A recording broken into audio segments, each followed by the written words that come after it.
Namaskaram, Srimathe Ramanujaya Namah. Today is Sri Ramanuja Jayanti, the 1005th birth anniversary of Jagadacharya Udayavar Swamy Ramanuja. On the year 2017, we celebrated the Sahasrapti celebrations of Swamy Ramanuja. This year, 2022, marks the 1005th Ramanuja Jayanti that we are all happily celebrating all over the world. Today, in the Tamil month of Chitrai and the Trinakshatra of Tiruvadirai, marks the special birthday of Swamy Ramanuja. In Tamil, we say Chittirayil Adirai. Swamy's Tiruvatara happened on the Chittirayil Tiruvadirai day. Manavala Mamunigal in his Upadesa Ratnamala Pasuram says, what is the speciality of this day? What is the speciality of Chaitra Masa Trivadira Trinakshatram?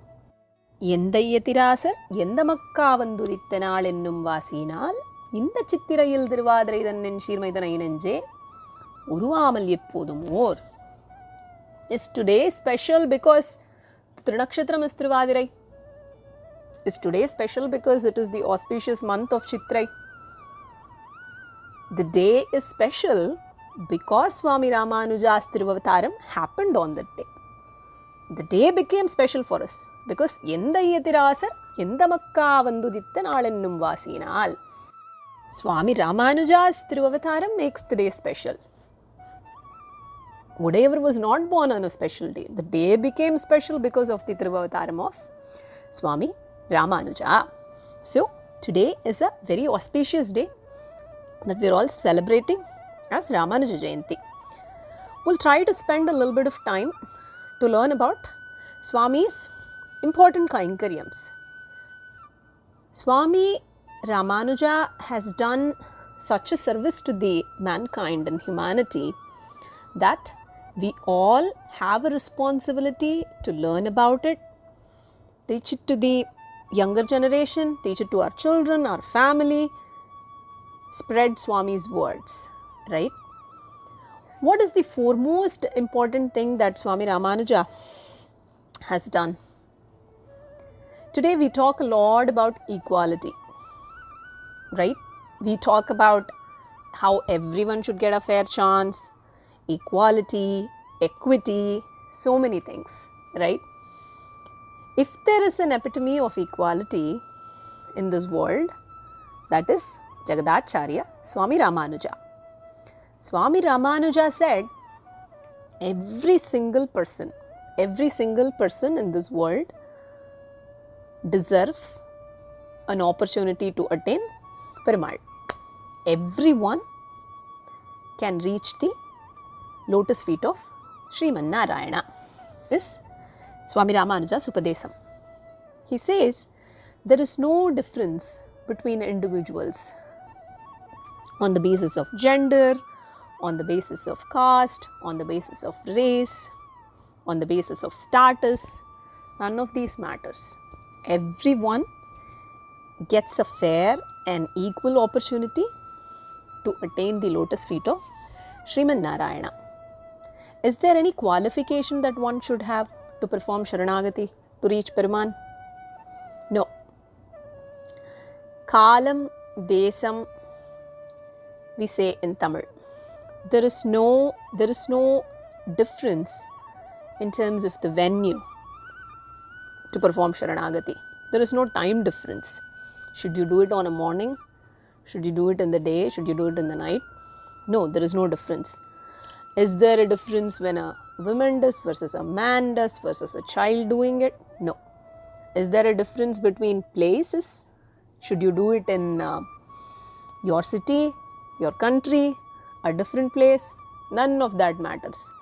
What matters is the unwavering loyalty that you show on Peruman.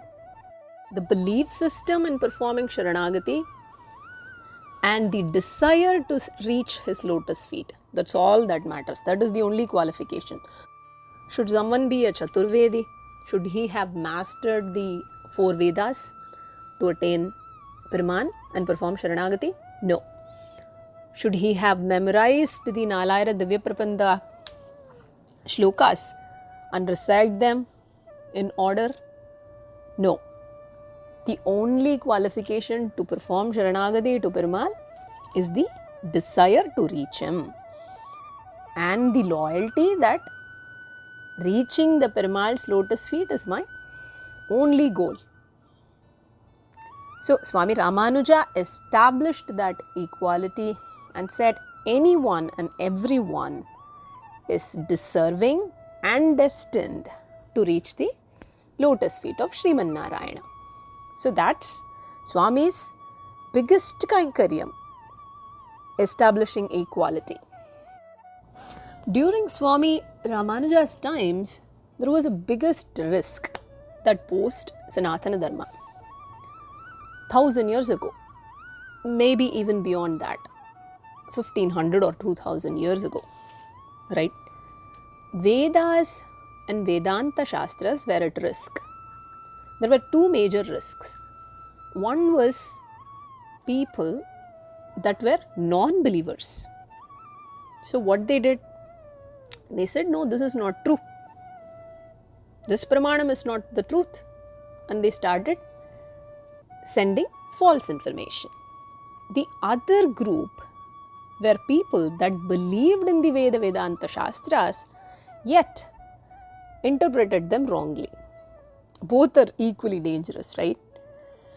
So during Swami Ramanuja's time, he clearly established the goal of Vedanta Shastras and what is the important goal of Jivatma, attaining the Paramatma, and what should one do to do that, right?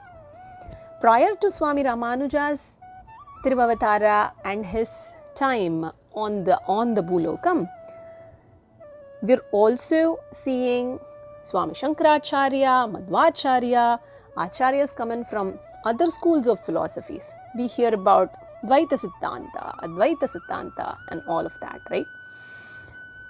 Swami Ramanuja's foremost Kainkaryam also comes in the form of reconciliation. So there is Bhedam and Abhedam. But how would one reconcile this? Right? And the reconciliation has to happen quoting the original source. That is where Swami Ramanuja, utilizing the help of Shastra through Kataka Shruti, reconciles both aspects and establishes the Vishishtadvaita school of philosophy. Swami's foremost work on Sri Bhashyam, which is the sutra, which is the Bhashyam for Brahma Sutra written by sage Vyasa. The foremost celebrated, respected work of Swami Ramanuja in Sri Bhashyam is a wealth of knowledge. It clearly establishes the fact of what is the goal, what is Paramatma, how do you reach it, and all that.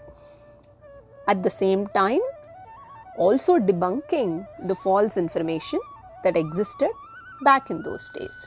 So this is also another important service, Kainkaryam, that Swami Ramanuja has performed. We should imagine, if not for this equality and ease of achieving the goal, we would all be left with nothing, right? So Swami Ramanuja laid the foundation for naive folks like us to also reach the lotus feet of Piramal. We don't have the jnanam, bhakti and devotion like these great men in our acharyas that have lived before, right? So what do? We all need a simpler path to reach Piramal as well. And that's where Sharanagati comes in and helps us. So we should be so thankful to Swami Ramanuja for clearly laying the foundation and road for the future generations to take. One other important service that Swami Ramanuja performed is with the administration and logistics. He has, you would imagine Swami being a sannyasin, he has acted like a CEO. He has established different pockets of people that can come and perform a certain task. Today, in the corporate world, we talk about how work happens in small pockets and then you put them all together to achieve the final result, and how you should delegate work and how you should compartmentalize tasks for the ease of delivery and achieving a particular result and all that. Swami, being a sannyasin, achieved all of this back in those days. The sampradaya he established in running temples back in those days, this is like 1000 years ago, are still continuing. That is the effect, right? The power of such a process that was established. It is still continuing to operate in all of the temples all over the world. So, we should be thankful to Swami Ramanuja for his extraordinary vision and goal. Not only that, Swami did an extraordinary Kainkaryam in the propagation of Sri Vaishnavisa philosophy. He established the 74 Simhasanadipatis, the 74 Simhasanadipatigal. That's how we call them in Tamil. So, what Swami has done is, through the division of this lineage, through the 74 Simhasanadipatis, he has established a route for us all to become a Ramanuja Sambandhi. Every single one of us is able to become a Ramanuja Sambandhi through our own Acharya, and with this connection, just merely because you are associated with Ramanuja, just because you are a Ramanuja Sambandhi, Paraman is saying, you're good. You're okay to come and attain me. I'll grant you moksham. So such is the greatness and graciousness of Swami Ramanuja to include us all in his group. If not for that association, we'll all be left with nothing. So, becoming a Ramanuja Sambandhi, and through the establishment of the 74 Simhasanadipatis, Swami propagated the Sri Vaishnavisa Siddhanta and philosophy all over the world. That is an important Kainkaryam that Swami has done.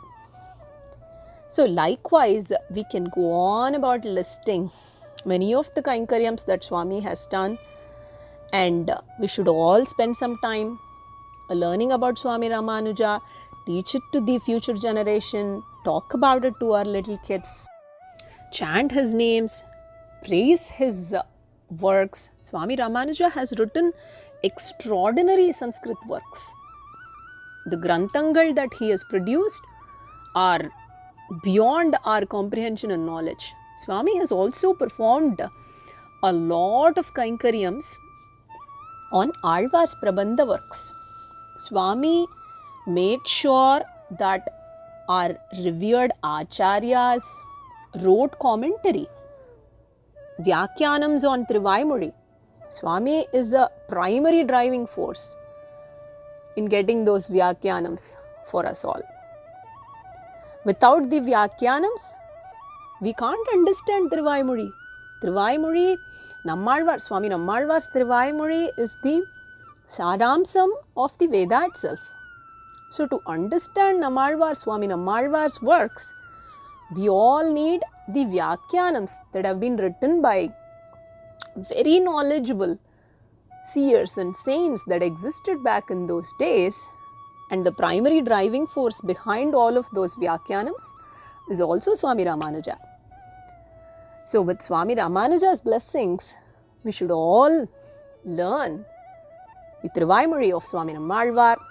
We should praise the works of 12 other Alvars, the Nalayira Divya Prabandhangal, the Samskrita Granthas that Swami has wrote.